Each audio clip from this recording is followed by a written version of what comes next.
Hey guys, welcome back to the channel. In today's video, I'm going to show you how to disable the camera on your iPhone. This is useful if you want more privacy or want to block apps from accessing your camera. Let's get started. First, open the Settings app on your iPhone. Now scroll down and tap on Screen Time. If Screen Time is not enabled, go ahead and turn it on. It only takes a few seconds. Once you're inside Screen Time, scroll down and tap on Content and Privacy Restrictions. Now, turn on Content and Privacy Restrictions from the top. After that, tap on Allowed Apps. Here, you'll see a list of apps you can allow or disable.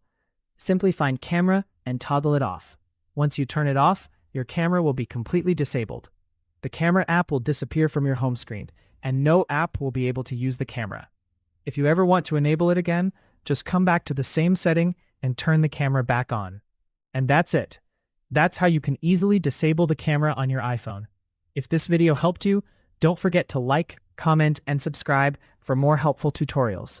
Thanks for watching, and I'll see you in the next one.